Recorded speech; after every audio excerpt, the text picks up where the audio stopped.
Yeah, let me start recording. Oh, that's All probably a right. good idea. We're recording. My stomach growled and the little, like, hey, you're making sound thing lit up. So, great.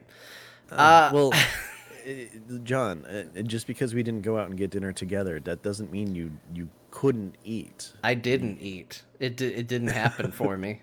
Other, I was actually worried about that. yep, didn't Like, happen. No I food. really feel like Friday nights, the only reason you eat is because I take you somewhere. Empty bellies is what's Ah, going crap. on over here. That's not the way to do it, John. You know what? I'm couldn't be helped. There were other priorities. All right. Well, that's all I can say to Great, that. covered. All right. Well, Ben, we're recording. That's the official beginning to the YouTube show, Yes. and we should probably start the show. All right. Well, I can definitely do that. Welcome to Azeroth Roundtable, episode 347. You know, I just realized with the music underneath me, you might not be able to hear that, so I'll just keep going with this is Azeroth Roundtable. I'm Ben Bumhofer. I am kind of sick, so that's why I sound weird. But with me, as always, is John Jagger. How's it going, John? Hello, Ben. It is Friday night here in Azeroth. You are, as a matter of fact, sick, and I appreciate you being here, even though you're not feeling good, Ben. Look at Oh, you. well, thanks. Toughing it out. But I have also told Ben and informed him, and I will inform all of you that, we're testing it out. We're seeing how he holds together, and if the Millennium Falcon doesn't hold together, he has every right to either bow out, take a break, whatever he needs to do. We don't want Ben to be feeling worse. Hear me, So, baby. Hold together. yeah, exactly. So, I don't know. That's kind of leaning more towards Lando than Han, but sure. yeah, Yeah. good, nice, smooth voice in there. Gotta This is get the to only that time I Death sound Star. cool. I Uh, thought I just had to share. That's really the only reason why I'm talking. yeah, I mean, hey, look, if sickness is going to give you a naturally deep voice, you have to use it. That's just a requirement. Well, hello. What have we here? There we go. Thanks, Ted Sammy. Thanks for feeding me the line. All right, well, for those of you who don't know, because you didn't listen to the end of last week's episode, this week we're doing a call-in slash Q&A episode. Yeah, because they're fun, and we haven't done one in a long time. Yeah, so we put out the word. We have some questions. They came in through Discord. They came in through Twitter.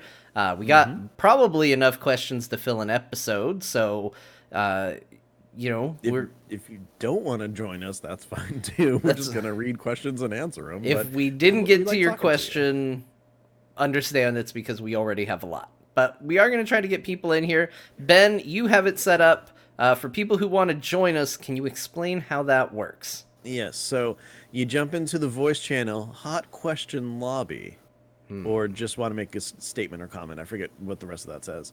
But also, you need to jump in the text channel of Green Room so that we can say, hey, you're coming on in a second, so that we don't pull you in, like if there's multiple people in there, so that you're out of sorts.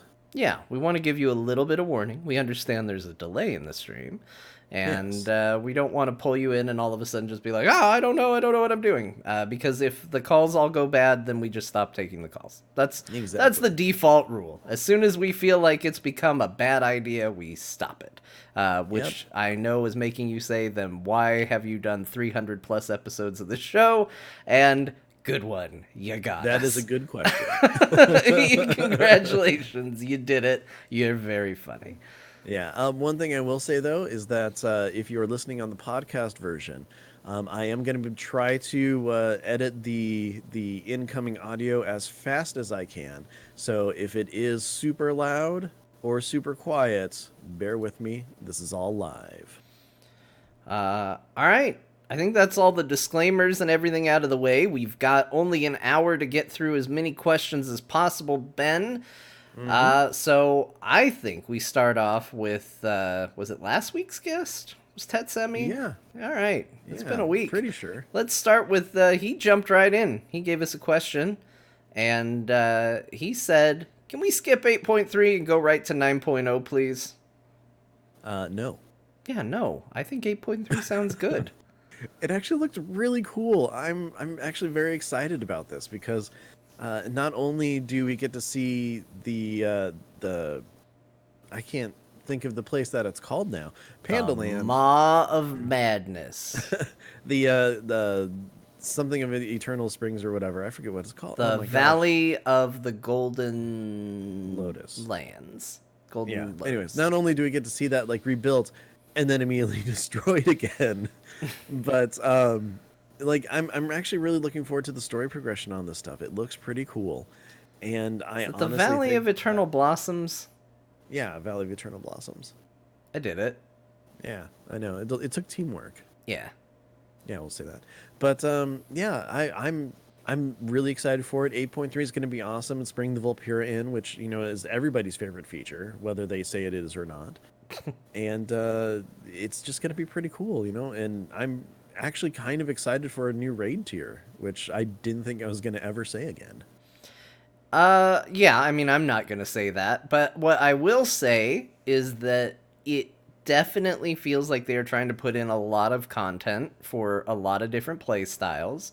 There is a very long-standing tradition of the final patch of an expansion being really good. I mean, even in the expansions that I haven't really liked, the most I played Warlords of Draenor was the final expansion. The most I played Cataclysm was the final final patch. That's what I'm meaning to say. I know what you meant. But yeah, traditionally, usually a very good patch. I don't know why. I don't know why that tends to make for such a strong one. It's oddly not the case in good expansions usually, but or at least all the time. So Well, it's funny because you usually have a not so fun time with the last zone, but the last content patch is pretty good. yeah. It's kind of weird how that works out that way. It's like, oh, this isn't very good until suddenly it's like, oh, I actually really enjoy this stuff again. Woohoo! Did Yeah. we have what is the? I guess we don't technically know the last zone of BFA. It's the Ma, isn't it? Yeah, I would say Oh, so. for BFA, sorry. Right. Um, The whole ability to go to It's any the- zone kind of ruins it, but well, I can tell you what the worst last zone is, and that's Nazmir because that place sucks. yeah. Yeah, a lot of people didn't like Vol'dun though because it was so long, but I mean, in all honesty, Nazmir is just it's all just swamp and blood trolls. Yeah, it is pretty bad. I didn't like Nazmir very much. I liked how it looked. I actually liked the swamp aesthetic, but it was just like, go kill 100 blood trolls. Now go kill 100 more. And I was just like, I'm really sick of these. It's okay. Blood The trolls next that are quest like- is only kill 50 of them. Yeah, but on a toad. And then a second quest to kill another 50. It was a lot of the same stuff. So great question, Tet. We completely disagree with you. Thank you. Yeah, exactly. So Jin is the next person to ask a question, and Jin is asking, what do you think Sylvanas' end goal is, and do you think it will justify her actions, even if she has good intentions? I think here's my conspiracy theory. You ready for this? Because this Yeah. is gonna be good. This is gonna be some good business here. I think that. All right, I'm gonna get my tinfoil hat out. All right, so we know that Sylvanas died post Ice Crown, and she went to, we believe, the Maw. Right? Like, because that story talks about her just experiencing nothing and darkness and nothing after her death, and that's what terrified her. And Yes. so a lot Sorry, of I thought I turned my microphone off. Sorry about that. that's fine, because I'm rolling here. I got ideas. Now, we know we are going to meet Kael'thas in my zone, Revendon. Yeah, in the Revan zone. In the Revendon zone. So that means that when he died, whatever broke death wasn't happening. It hadn't happened yet. Mm-hmm. So it's somewhere after Kael'thas. We don't know exactly where it fell. I would argue that Sylvanas, whether you like her or hate her, most of the things she had done hadn't been extremely evil by the time the Lich King died. She hadn't done anything like too over the top. She didn't burn down a tree. And we or can any- also go or like anything. philosophy wise, like when she was a banshee under Arthas's control, were those actually things that she did, or was it things that Arthas made her do and it didn't like count? Right. We don't know how the whole karma situation works. So I think a case could be made that Sylvanas shouldn't go to the Maw. When she kills herself in Icecrown, that in theory, potentially that's not where she should have gone. But that's where she wound up. And so I think there is a decent chance, again, there's a lot of speculation here, a decent chance that that was when she realized that it was broken. The cycle of life and death and all of that was busted. And she decided to do something about it. Because if you think about it, that's when she started becoming a little more obsessed with keeping her people alive, with making sure that the undead could continue to grow and reproduce and all of that. Like, that's where that sort of obsession kind of hit. And I know a lot of people kind of think that Sylvanas maybe is the reason that the whole cycle is down, but I think all of her steps actually suggest she's trying to fix it. Yeah, I can actually kind of see that. And a lot of it has to do with the fact that, she's making deals with Valkyr. She's, trying to not exactly like completely stop death, but stop death, if that makes sense, by keeping as, the undead still alive and everything, it's basically protecting them from going into like just endless torment and everything. Well, and if And you... Oh, sorry, go ahead. oh, no, it's fine. Go right ahead. So I was gonna say, like, if you look at her actions, there have been some shifts because originally her actions seem very much like, I want to prevent death. And then I would say around Legion time, around the time she was making a deal with Hela, maybe, there was a shift where all of a sudden it was, how many people can I send to their death? And I think, and they have already said that she struck a deal with the jailer, whoever this jailer fellow is.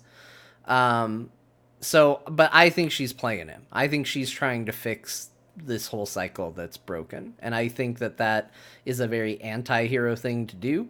But I think that's her end goal. And I think that she didn't have to justify her actions to me. I'm a Sylvanas apologist and loyalist, so I'm already on board. But whether or not that's enough to convince other people, that's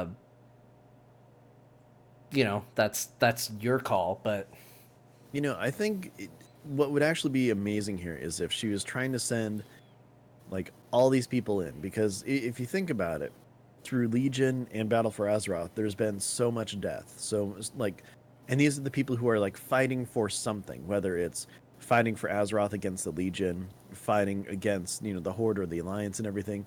So in theory, these are the soldiers. These are the ones who, are there to really stand up and take arms.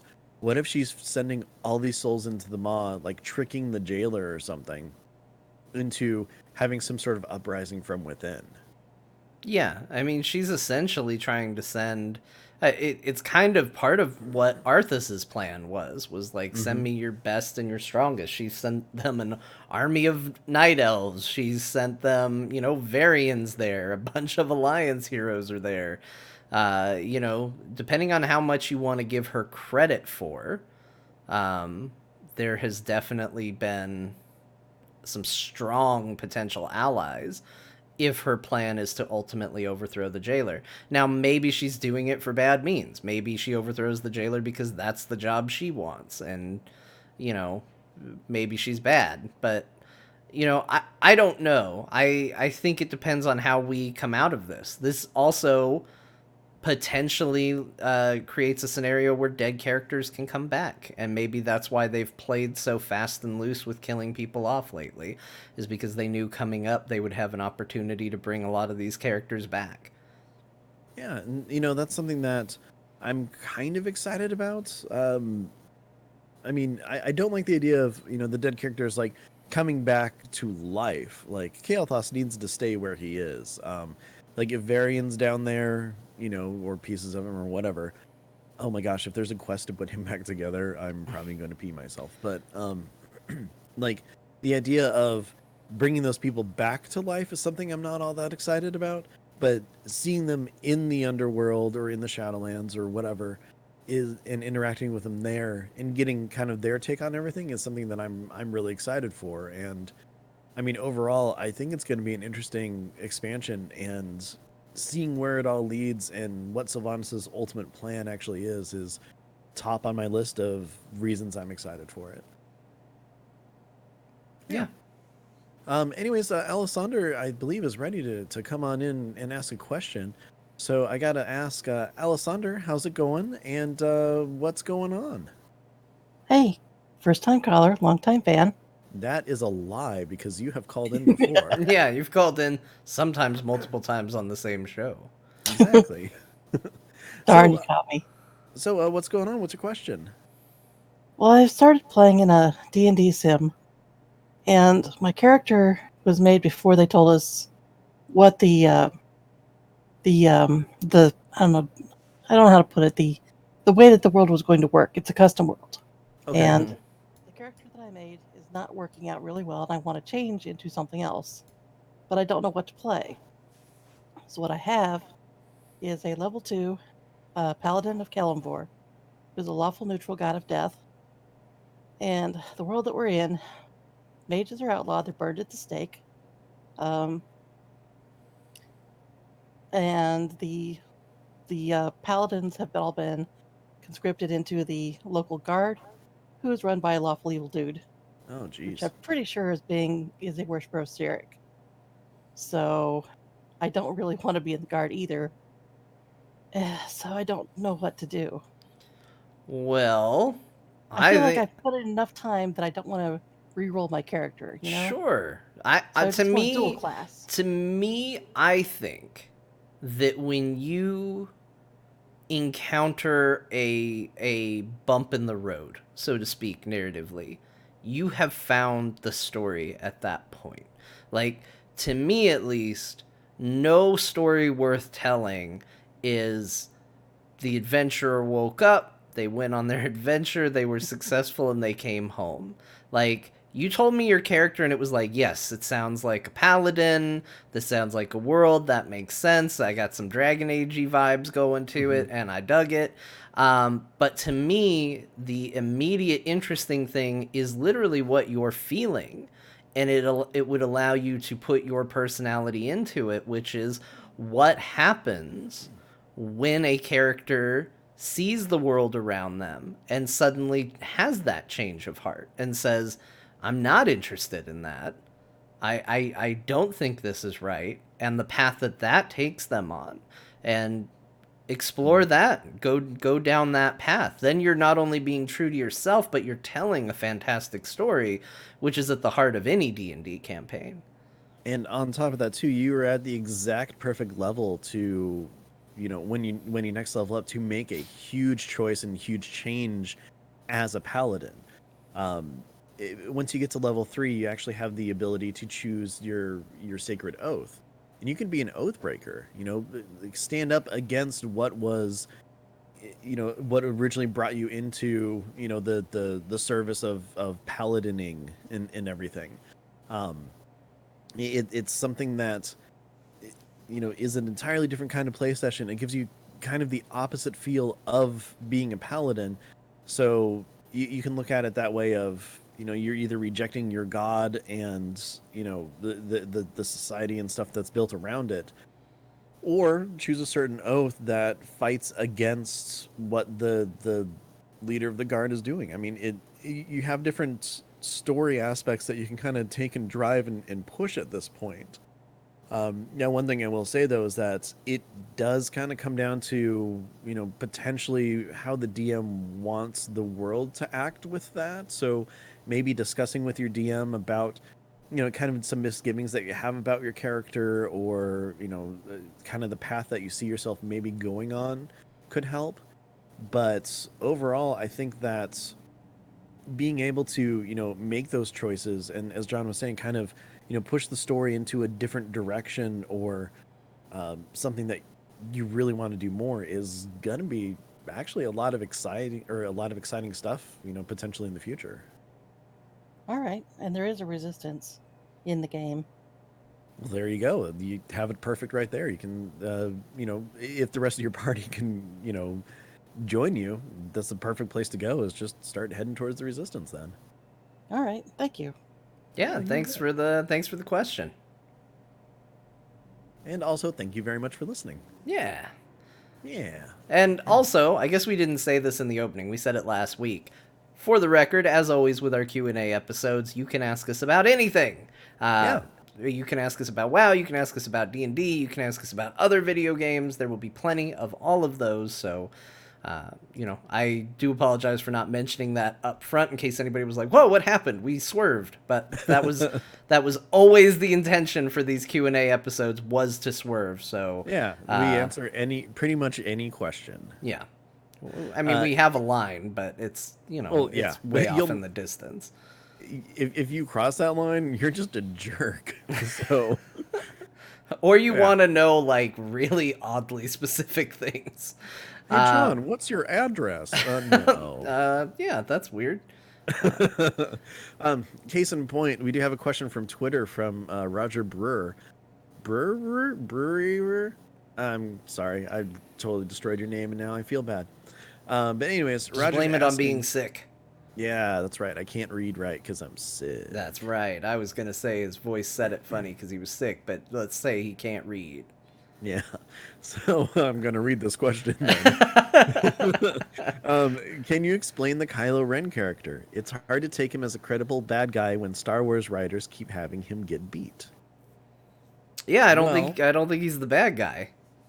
Oh, really? Yeah, he does bad things. Like he's an antagonist, but I don't think that he's supposed to be necessarily. I don't think he's the Emperor. Yeah, like if anything, he's a side character to the big bad, who is just kind of going through a really hard time.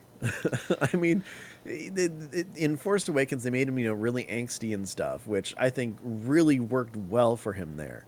In The Last Jedi, he kind of grew into power, but it was undeserving. And I think it's really putting him in a position that is going to make him a strong character, but like you said, not exactly the bad guy. Yeah, I mean, we're talking about Star Wars. We're talking about a series that gave the world Darth Vader. Debatably, but easily, you'll see plenty of examples of people saying the greatest villain that has ever been put on a movie screen.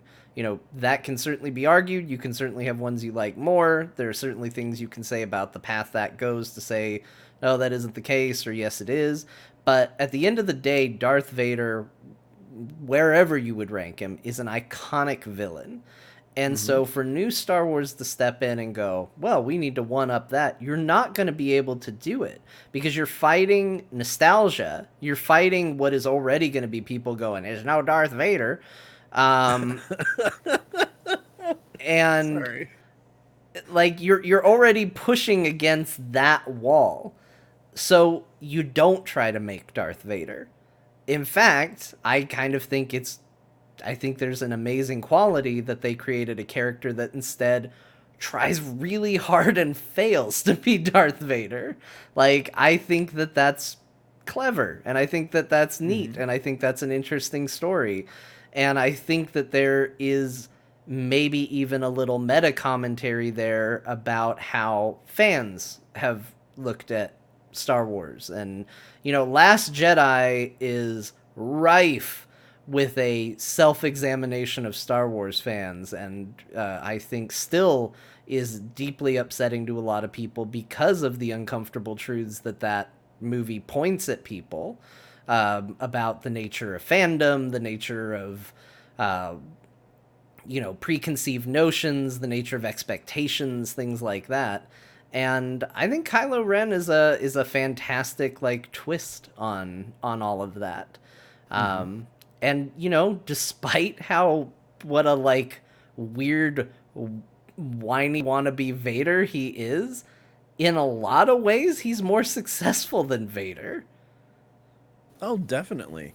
I mean, if you think about it, well, first of all, he's lived longer than Vader kind of did in the movies, at least. I mean, and the thing is if you think about it, Vader's been beat every single time that he's been there too.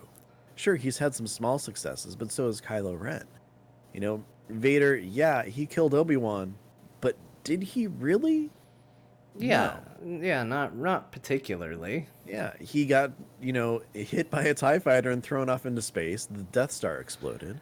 Yeah, you want to talk about a wacky ending? Let's take a moment to appreciate Vader in A New Hope when his TIE fighter gets hit and we get, probably a solid 10 seconds of him just spinning, looking around, going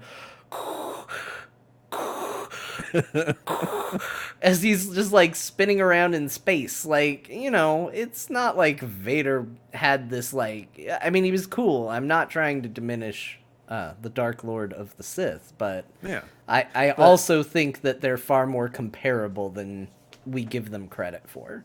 yeah, and I mean Empire, yeah, he cut off Luke's hand, but guess what? Luke got away ultimately in the end. Yeah, the Return only of the one who Jedi? really won was Boba Fett, and then look Oh what yeah. that got him. Jeez. Yeah. Hit in the back and faulty jetpack.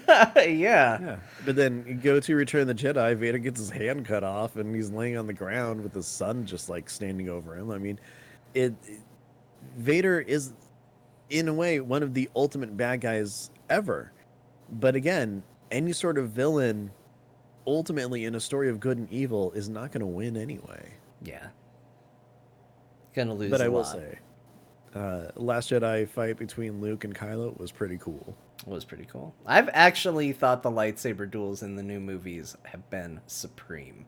The first Rey Kylo fight is an incredible It's thing. brutal. I love it. Oh yeah. It is not the, dance rave with lightsabers that we got in the prequels, which I appreciate. I am making fun of it by saying that. I appreciate it in its own way. That is one where you just see people friggin' chopping for limbs constantly and going for death blows, and I really like it. Yeah, very true. So back into some WoW questions. Romex had a question that I thought was actually pretty good. They have given us, okay, everyone can be a Death Knight. What would you like WoW to give us as purely under the idea of, it's been 15 years. Why the heck not this at this point? Do you have anything specific? Yeah, I kind of have two. I have one that's probably too small to actually be the answer to this, which is Undead Paladins, which I've wanted Yeah. for a long time. It's been something that's been asked about uh, a lot, and that they're always like, but the lore, and come on. But at the same time, I think probably the answer of why the heck not at this point, to me, the ultimate answer to that is Murlocs.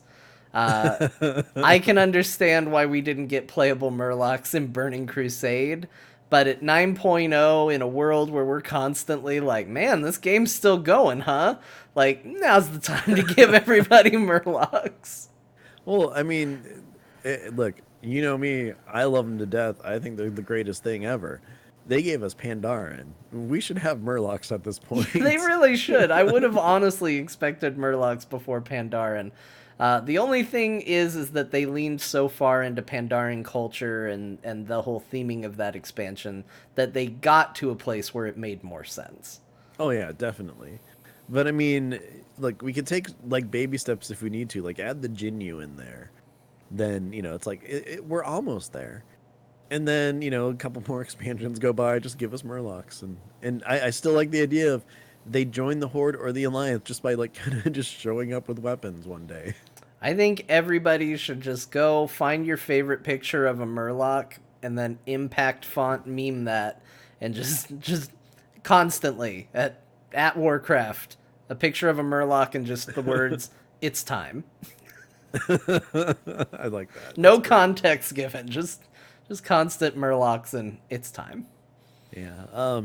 Nevermore would probably beat me if I didn't say that we need undead shaman, and for their totems, they should be gravestones. Yeah, I know that's one she's extremely. It's a great idea too, but Yeah, I know actually that really one like is super important to her. I think honestly, like most races, most classes, is I feel pretty strongly for that. So Yeah, I think so. But the good news is not only did he, submit like 20 questions in the Discord, we do have Manny with us right now to ask us a question. So, hey, Manny, how's it going?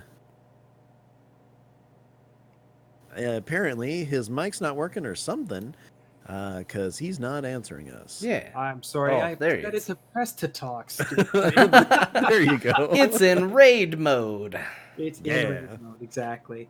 No, I'm doing well. I hope you guys are having a great Friday evening. It's great.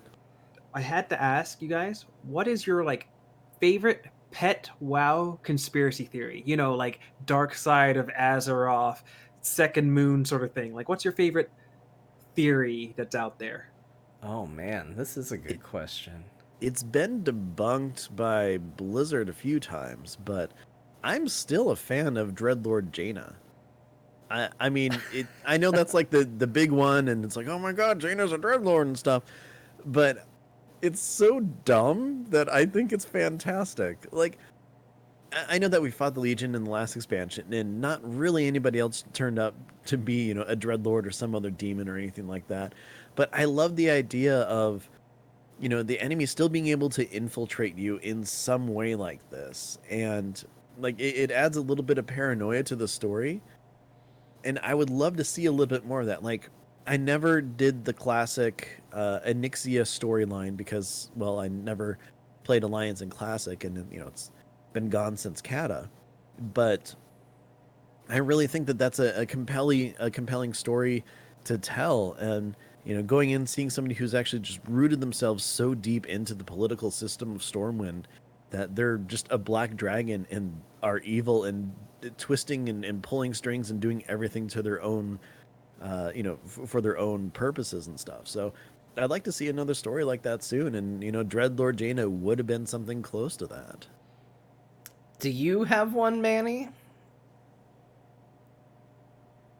Oh, he muted. I'm Somebody pretty muted. Oh, there we go. horrible. I'm pretty horrible about the conspiracy theories. I typically see it and accept it as it is. Yeah. But I keep wanting to think that there is like this entire side beyond the the Eastern Kingdoms. Like what's east of the Eastern Kingdoms, what's west of Kalimdor. I think there's more there. And also one thing that people have said is that Pandaria isn't Southrend. It's very warm and temperate, right? And Right. you look at the bottom of our main continents, like Kalimdor and like the Eastern Kingdoms, and it's tropical or it's like desert. This is not the cold that you would see at the southern border. So maybe that's just like the equator, and there's an entire half of the world south of what we know. What if Azeroth is actually flat?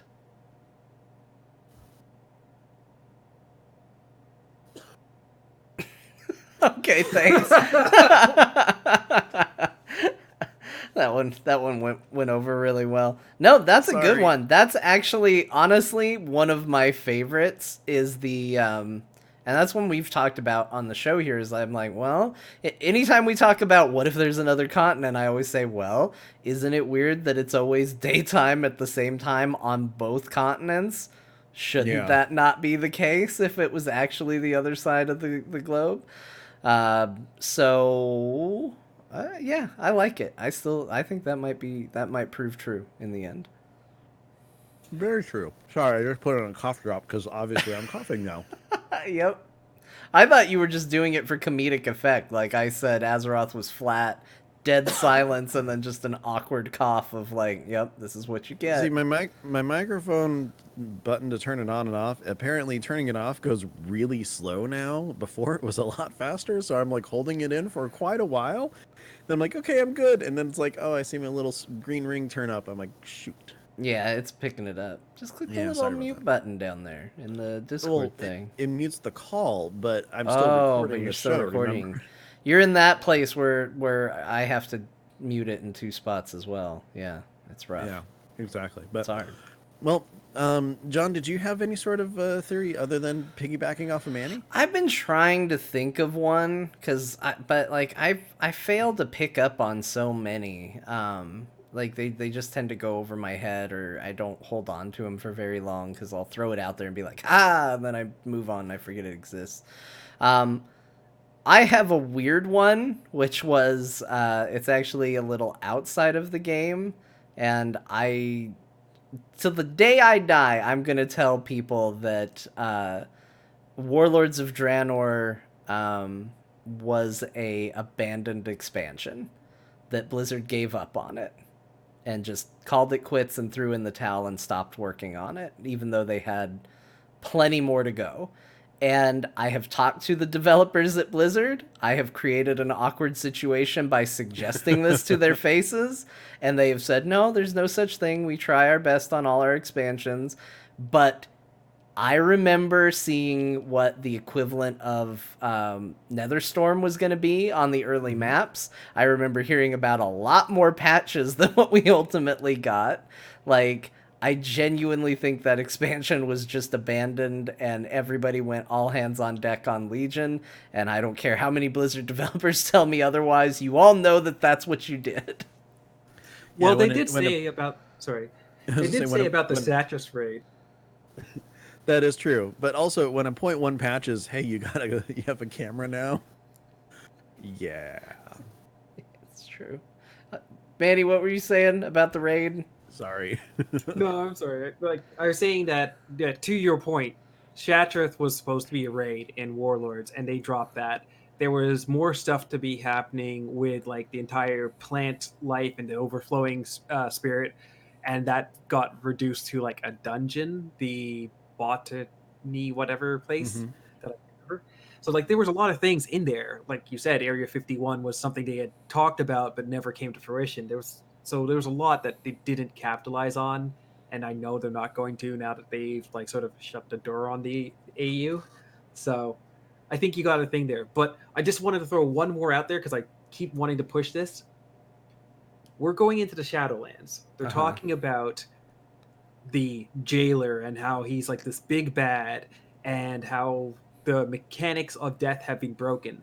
But I'm looking at the artwork between the Arbiter and Bastion, and I see how those are close. And I know when I was looking at the artwork for the Maw and the Jailer, they were saying that it was like the anti version of Orbos. So I'm wondering if the pact that the Light made with the enemy of all was to destroy the way the mechanics are supposed to be working in death, and the arbiter isn't actually supposed to be in its place. The jailer was dethroned and maybe part of that working mechanic, and now is trying to overcorrect. Oh, so you're like maybe the jailer was a good guy. Yeah, that's my tinfoil hat theory. So I'm going to I throw that like out there it. since we're talking. It means that I'll Sylvanas is throw a good guy too. I'll throw an because if she's working with additional the jailer. throw an additional one on there. At BlizzCon, somebody mentioned that the jailer looks a lot like Arthas, and they were like, "It isn't Arthas." But it does look a lot like Arthas, and I'm willing to say like, yeah, but what if it's Arthas? That'd be kind of cool if like the jailer's a position that gets changed periodically based on, like, I don't know, the sins of someone that they did in their life. Sure, that Yeah. makes sense. He was kind of the jailer of the damned. Pretty much. Yeah. So yeah. Anyways, Manny, thank you very much for joining us. It has been an absolute pleasure, and I hope you have a fantastic weekend. Thank you. I hope to see you guys another time. Oh, definitely. We're not kicking you off the show yet. I mean, I kicked him out of the channel. Yeah, you kind of did, but it's fine. Yeah, but it's okay because in his stead, we've brought in Wicked Kitten. Hey, Wicked, how's it going? Hey, everybody. Hi, welcome to the show. Yeah, it's always a pleasure having you call in. So what's on your mind? Oh, first I want to say happy anniversary. Yeah, because that's what you do these shows, right? Wait a minute. Oops. Oh, it's 3:47. You had me sitting there going like, is it an anniversary for our show? What does she know that I don't? Because I don't think Fuck, it's... it could be. Who knows? The numbers aren't even anymore, right? Oops. Was I No, not supposed to say that? they're Oops, still oh, well. pretty close, but I know it's in March, so we're getting there. But you know what? We'll take an early anniversary or a Yeah. late anniversary, either or. It's an anniversary somewhere. That's what they say.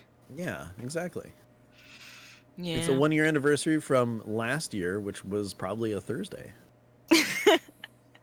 That's true, except for next year. Very true. Mm. So I was thinking back on stuff and... Hey, Ben, Yes. remember that time that John ate my goldfish? And you lied to me and told me I never had a goldfish? But why did I have the bowl, Ben? Why did I have the bowl? Well, it's very simple because you're one of those people who, when you go into a pet store and you look at all the different aquariums and everything, you really enjoy watching all the fun things. Like the scuba diver who goes up and down and stuff, or the little castles and stuff. So what you did is you got yourself a goldfish bowl. You made a little terrarium with it, with some sea plants and everything like that. You didn't have a scuba diver going up and down, but what you did do is put a little tiny castle in there. And that was just your underwater castle. You were really excited about that. You never had a goldfish. Mm-hmm. John, you can back me up on this, can't you? Did I eat a goldfish and not realize it? Jeez, I was hoping somebody would get my reference, but I know I've heard it before. I don't know. I can't name it off the top of my head, though. you just got to replace Ben with Bart. Ah, okay. There we go. And I suddenly just love the I'm way on he board. says that. He's so accusatory. But why did I have the bowl, Bart? Why did I have the bowl? And see, I didn't even remember that episode, but I went with it. I didn't care. I'm a yes and kind of person. Look, sometimes you think you've won a competition on this show, only to find out, in fact, you did not, and you were the judge the previous year. So when someone tells you ate a goldfish, you're like, geez, did I eat a goldfish? Because I gotta believe everything I'm told now. Sometimes you just have to eat the goldfish, John. Sometimes thanks, the Ben. goldfish eats you. Thank you for the best episode I've ever, of all the, because those are my favorite. The, shit, Oh, I the forgot the BlizzCon name of ones? them. Yeah, the BlizzCon prediction, those are the best episodes because it always gets, crazy depending on who's doing it. It's, Ro is very thorough and, John's insane. It's great. It's a great time no matter who's running things, and seeing John run it 2 years in a row, it was, Yeah. Which year did I do a better job? Well, you know what? Honestly, I'm happy with both of them because I won both times. So You got no complaints. this year is colored by the ending. It's like when you watch a movie that has the surprise ending that was so amazing that you forget that half the movie was just not that half the wait a minute. I'm not saying John, I don't think she liked the first episode. No, well, we got a lot of feedback on that first episode. that wasn't what I meant, but you get what I'm saying. Yeah, man. I get you. Sometimes it's like a M. Night Shyamalan movie. That end twist really makes you forget that everybody just acts like... I don't know. Like Bruce Willis is alive. Oh, I don't want to say anything offensive, but there's a style to the way, in his movies, characters interact with each other, and it, always makes me feel like, is he trying to make a statement about like a mental condition or disorder or something? Because people don't talk to each other the way they do in an M. Night Shyamalan movie. No. Like, I think the worst example is Unbreakable. Like, I thought Bruce Willis was dead in that movie too, because like the way they talk to each other is not like how human beings talk to each other. Well, it's like you have a huge spectrum of how people talk to each other in movies. You have on one end the M. Night Shyamalan movies, which you're totally right. I mean, look at Signs. That's another really good example. There's a monster outside my window. Can I have a glass of water? They have amoebas. Really harshing on this little girl. She didn't do a damn thing. Oh, okay. How about Mel Gibson talking to M. Night Shyamalan? that movie. Yeah. Oh, Gonna go to water. Okay. That movie has one scene that scared the shit out of me, and that's the only thing I remember. It's so freaky. The part where they're showing the like in a different country, it's like the news or something. Yeah, it's like the and then the kid's flash. birthday party or whatever. Yeah, and it's just like the flash of the alien. For whatever reason, that freaked me out so bad.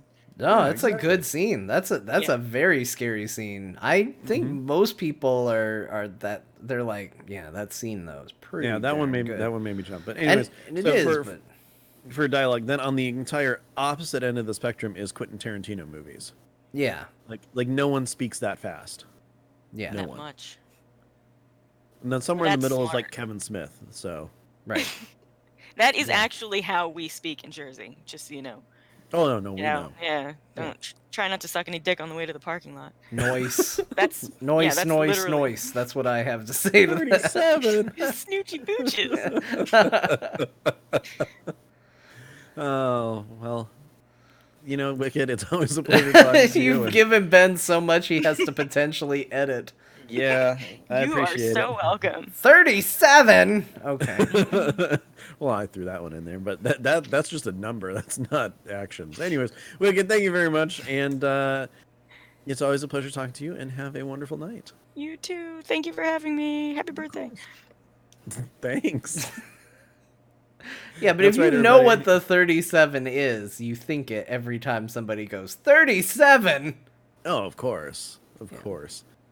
Yeah, that's why anytime I was counting money when I was working at that game shop where you would stop, Yeah. 36, 37, 38. Oh, is that why you yell it? I don't know if I had seen Clerks by the time. I don't know. I don't know if I knew what you were doing. But I also could have sworn you used to always do the "What's in the box? What's in the box?" And you told me you didn't do that on purpose. So No, I never did. But I did see that movie. Yeah, 7's a good movie. we And used sequel 37. 37. Oh man. He's Well, anyways, talking John, about dicks. Anyway. Thanks a lot. We do still have some people who listen to this around their kids. I don't know why though. But, Well, we can put a disclaimer on this one, or you can edit it. yeah, well, I've kind of got ideas on where things are. But anyways, we still have a ton more questions and about 14 minutes left. I know, we barely got through anything. Oh, it's so bad. And we're So, getting more. Like we I just keep got another seeing, one. Oh, like, no. I keep seeing us get more questions too while we're doing this. So Man. Okay, so should we go rapid fire on some of these? yeah, we'll go quick. Okay. Do we want to go through Discord or Twitter? What? I'll read a Discord, you read a Twitter or something. All right, perfect. Yep. For Okay. the next expansion, you're both in charge of revamping the trade skill system. How do you do that and why? Get rid of it. Get rid of it. Sucks. Yeah, there we go. There's no discussion on that. Nope, Just we're in vehicles perfect are horrible. agreement. We don't like All right. it. And who is that from? Oh, that was for Soshi Sen, and I'm sorry that's the Oh, but- treatment your question got. But we will keep engineering because MacGyver really likes it. We'll move so. it to a class, which will Yeah. also Yeah, upset engineer. MacGyver, but it's That'd better actually be a than really getting it cool removed. class. It would, right? Like, imagine if you make your own like power armor and stuff, and yeah. Okay, we'll discuss this offline and present it to Blizzard. Anyways, from Falconer83, with the or at Kolberg Rye, With the changes to leveling experience coming in the expansion, what do you think or would like to see Blizzard do with flight in the expansions that currently require achievements to be able to fly in? I think that they should do once an expansion is no longer the current, they should do a gold sync buy-in to get flying for that expansion. Yeah, I completely agree with that. It only makes sense because if you really want to go back and do something in that expansion, you really shouldn't have to be this overpowered thing going in and just grinding through crap just to be able to fly somewhere. Yeah. Plus, you know what? Blizzard is always trying to find gold sinks.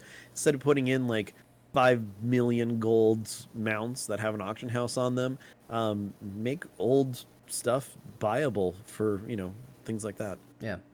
Which, by the way, did you see that come Shadowlands, you can't get the Brontosaur mount anymore? Yeah, it's dumb.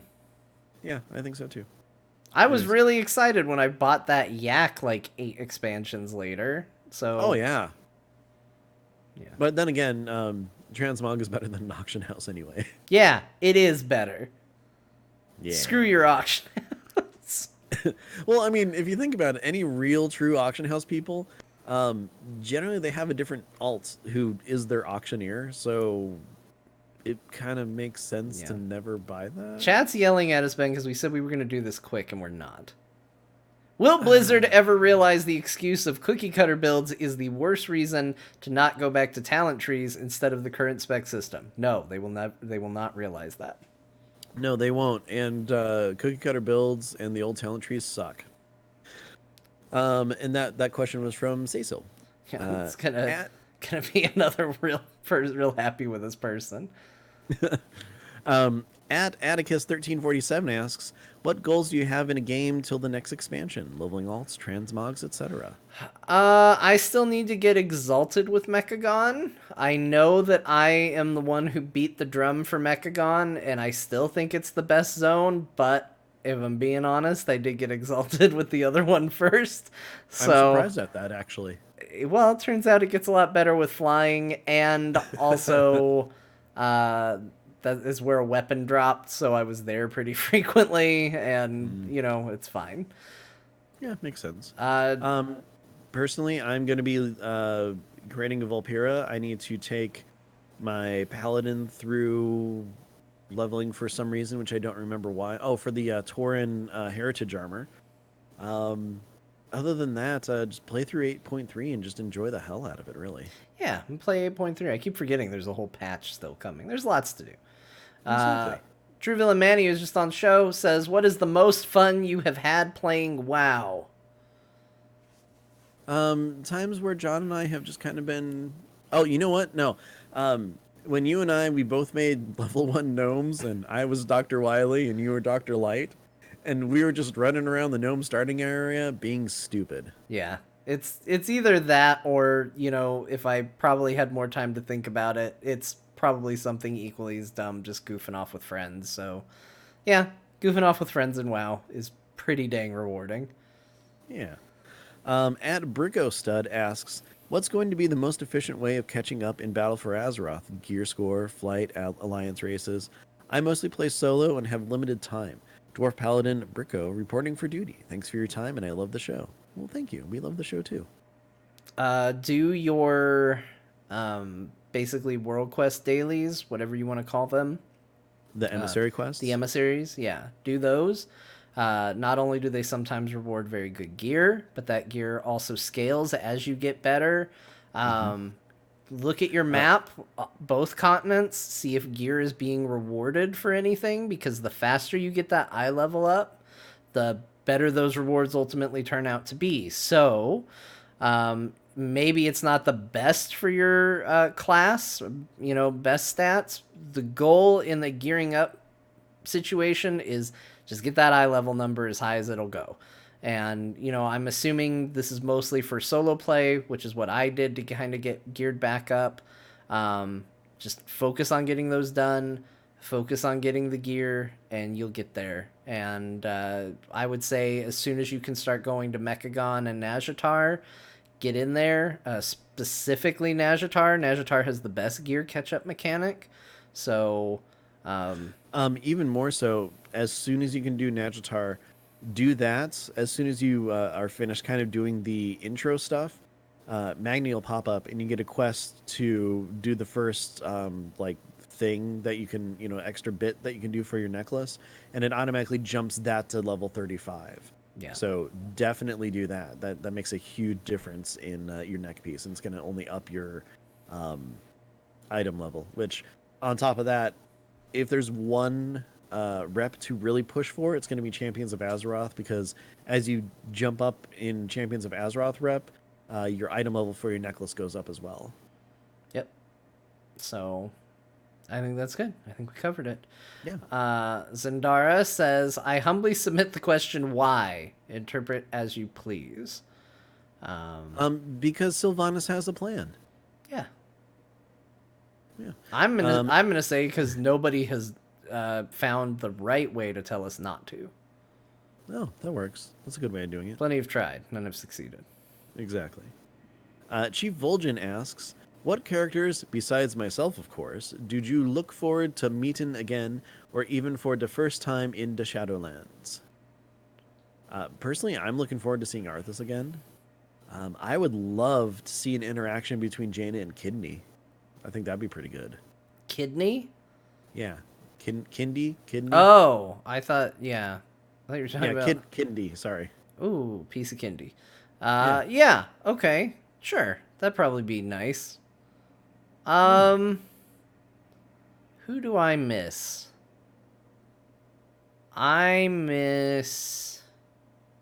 Oh man, imagine if you could run into all the characters you've deleted. Oh, jeez. I'd have a small army. Oh my gosh. There'd be so many characters there. It'd be ridiculous. That'd actually be pretty cool. Yeah. Seeing Arthas again would be pretty cool. I'd be interested to see what he was up to. There will never be a time where if we bump into Uther that I'm not excited, because, I've... Well, he's just going to point you to the Blizzard shop. Well met, hero. Like, he's so into it. And yeah, he wants me to just spend money in the Blizzard shop. I'm excited about it. Yeah, and to be fair, I'm super excited to see Kael'thas again.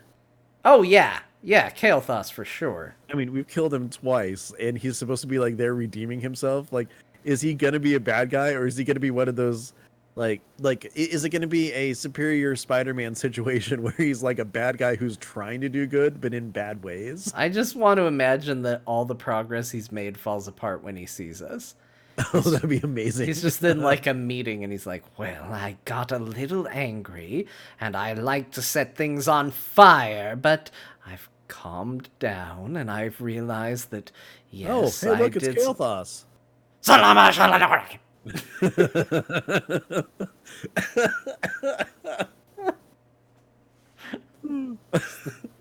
Lord Shaper says, okay, here's one for you. Will there be another war chief or not? I'm going to say yes eventually. I think they're going to do this council thing for a while and realize that nobody's excited about it on the Horde. And they're going to be like, okay. And they're going to go back to doing the war chief thing eventually. Yeah. Is it going to be Thrall? Probably. Yeah. Yeah. I think the problem is that right now they're like, look at all the stuff we're giving the Horde. And all the Horde people are like, we don't like any of this. It's okay. We'll just give him another war chief and then another one and another one. The maddest I've been about like a not that important thing in WoW, because everybody knows I get fired up about little things, is fucking Derek and what's her face, Arthas's shitty sister, coming over to lead the undead. Sorry, Ben. Fuck. Get rid of them. I hate them so much. Ship them back in a box. Oh my god. Well, they came in a box. Let's get rid of them. Yeah. Tie a rock to them and sink them back to the bottom of that ocean. I hate them. Ugh! It's the worst. Well, I don't want them.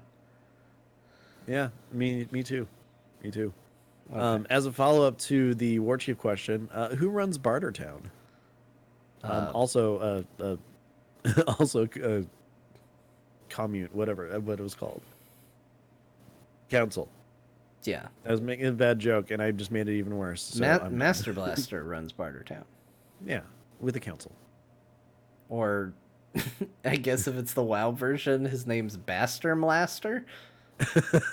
There you go. I like basting and putting molasses on it. Yeah. All right. Jamero says, where is Blizzard going to go after this next expansion now that they have just about painted themselves into the ultimate power creep corner? The other side of the map. Yeah, well, you saw that chart with all the little circles on it and all the little realms. Like, we're only like one ring out. There's still more rings. We go there. There's so many. There's so many rings. And you know what? If we end up totally going into a EverQuest situation where it's like, hey, this next expansion is the plane of whatever, I'm kind of okay with that. I'm gonna miss Azeroth a bunch, but I like exploring cool things. But it's the same as like with D&D. Once you get to a certain power level, you got to start hopping planes. Otherwise, it doesn't really make sense anymore. Yeah. I agree with that. All right. At S2 asks, what is one thing from BFA you think is underappreciated? I've just come back to the game and I find the zone design to be fantastic. I agree. The zone design is pretty darn good, especially Zandalar or Dazzalor or whatever. I love all the different Zandalari troll cultural stuff and designs and everything, which is something I never ever thought that I would actually appreciate. Yeah, I'm going to give a cop-out answer. I'm going to say the expansion itself. I think that this expansion gets treated like, God, what a piece of crap they threw out. And I actually think this expansion's really solid. I played a ton of it in the beginning. I took a big long break in the middle, and I've been playing a lot recently and probably anticipate playing a lot at the end, depending on how 8.3 is. Yes, they put in a lot of features. Like, if you go back to and listen to me hearing about the expansion, I'm going to once again give myself a obnoxious, look at John being a smarty pants, patting himself on the back. I'm going to say I called it. They removed a lot of the things I loved in Legion and replaced them with things I didn't end up liking in Battle for Azeroth, which is exactly what I said would happen. But I think the questing, I think the world, I think the story, I think there was a lot of really neat things in this expansion that because there are other things people don't like, they just write the entire thing off and say it was garbage. And I don't think it was. I think it was actually a pretty decent expansion overall. Ultimately, I would say, but I think it's definitely underappreciated.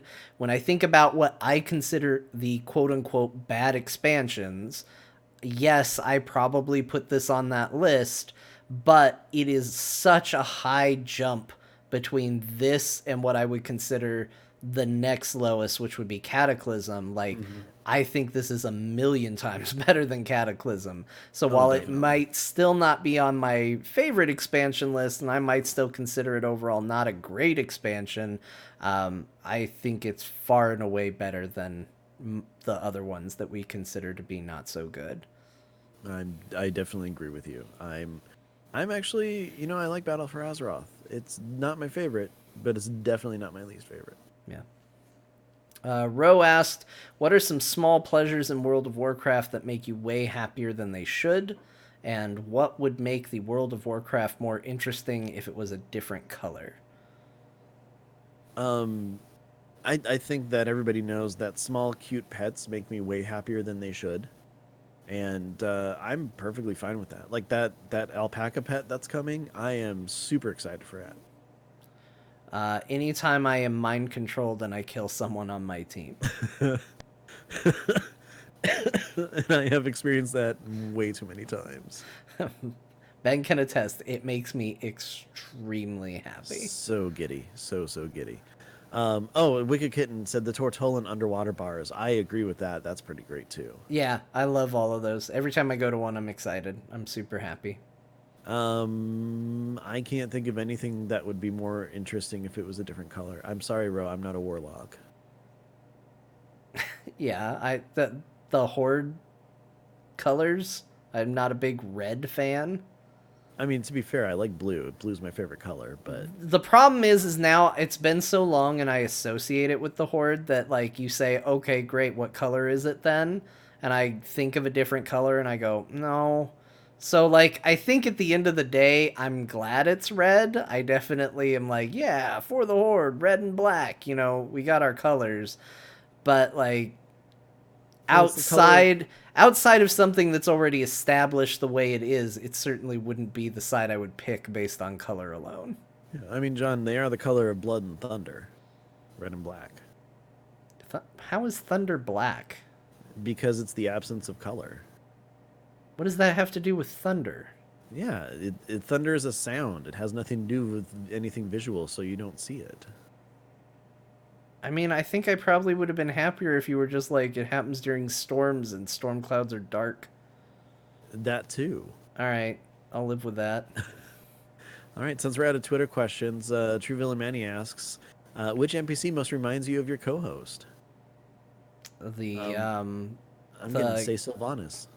Oh, you gave me a really good one. I feel bad with what I'm about to do. Yeah, well, that's the thing is you kind of do things on your own and you have a plan for things. Damned what the consequences are. Not wrong. There's a female human in the game with a blood elf mask on her face called Alanya.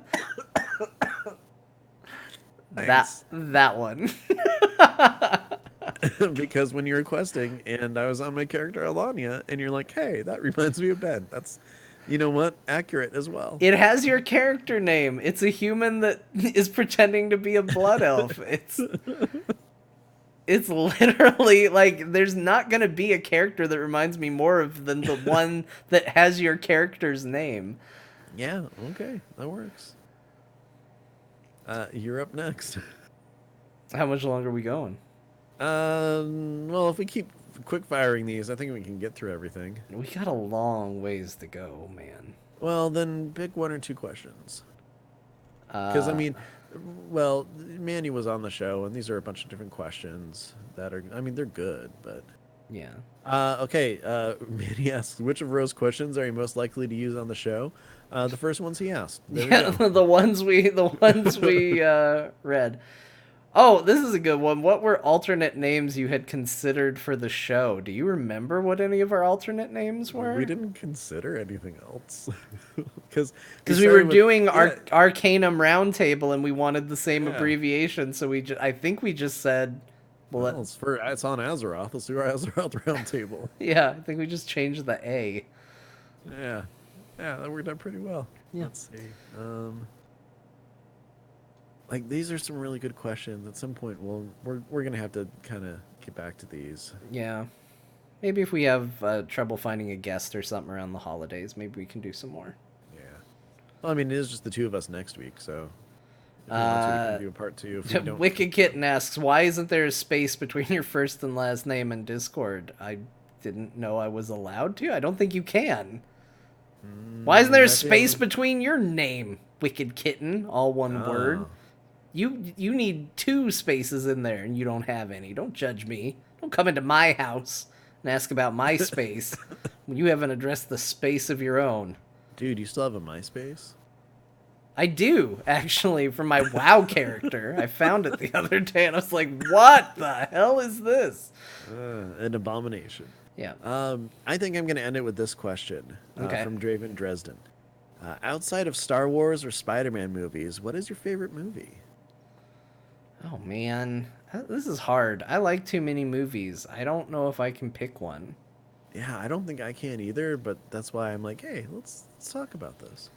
I'm also going to add Marvel movies in there, mixed in with Spider-Man, just because, it's still that same exact genre kind of movie.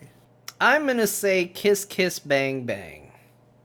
That's a pretty good movie. I really like that one. Gosh, for the longest time, it was Braveheart. I was a huge fan of that, but if I were to pick one, I would have to say probably Eternal Sunshine of the Spotless Mind. Nice. Yeah, great film. If you haven't seen that, check it out. Jim Carrey at his best. Look at that. Look at us. We did it. Yeah. Sorry if we didn't get to your question. We did have a bunch. Gosh, if we didn't actually take the calls, we might have actually gotten through everything. But it was a call-in show for a reason, so they took priority, folks. Yeah, we appreciate it. We're gonna see. Things always get a little weird around the holidays. It gets hard to find guests. We have to sometimes mess with our schedules a little bit depending on what we're doing. So we will continue to have the burning questions section. You can certainly feel free to throw more questions in there if you like. And we'll see if maybe there's a time where we can get back to more of them. But that is our allotted hour. I hope you enjoyed all of this. I did, Ben. Did you? Yeah, have me fun? too. I had a lot of fun. I always do. And sorry for the random coughing. I really did not mean for that to happen. So, yeah. John, until next time we have an episode, which is, well, going to be next week, where can people find you?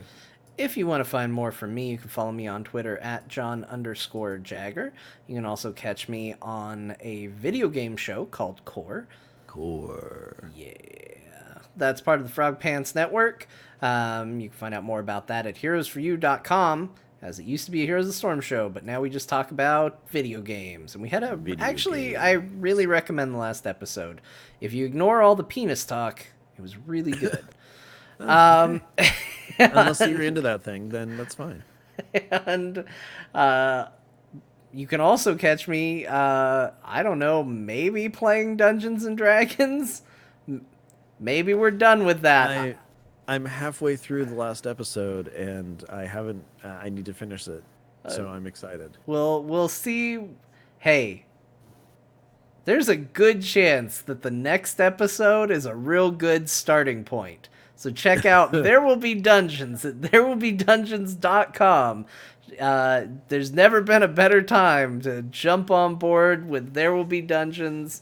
A lot of stuff went down in the last episode. A lot of stories, culminated at the end of that dungeon we were in. So, we'll just see what happens. So, Yeah. therewillbedungeons.com to find out what's next.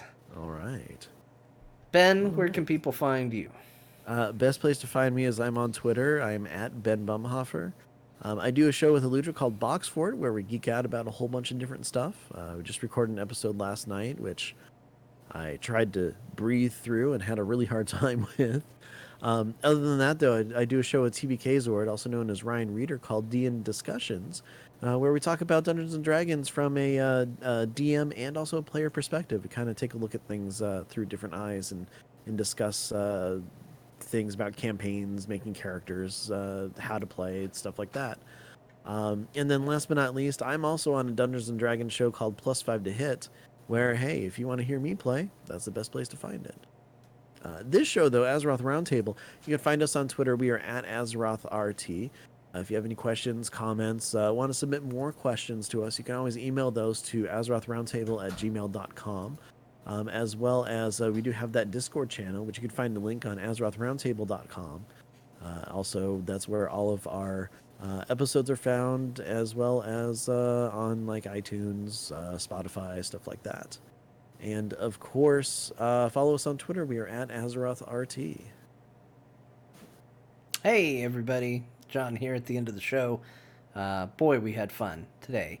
And we get to have that fun because people like you, yes, you, either already do or could go to patreon.com/AzerothRT and help support the show. We appreciate everybody who does that. And each week we like to give a special shout out to the Murloc Club for really going above and beyond for us. So a big thank you to Aaron, Blixie the Rogue, Brandon O, Jesse O, Caleb M, Kilroy-tastic, Sarah M, and Taryn. Thank you so much for your support to all our patrons. Again, that site is patreon.com/AzerothRT. Oh, it's a deep Murloc right there. Yes. It's from the ocean deep. The deepest. But everybody, thank you very much for calling in, for submitting questions, and also for listening to the show. Hope you all have a fantastic holiday weekend if you celebrate in the States with us. And if not, well, be good to each other. We'll catch you next time. Bye!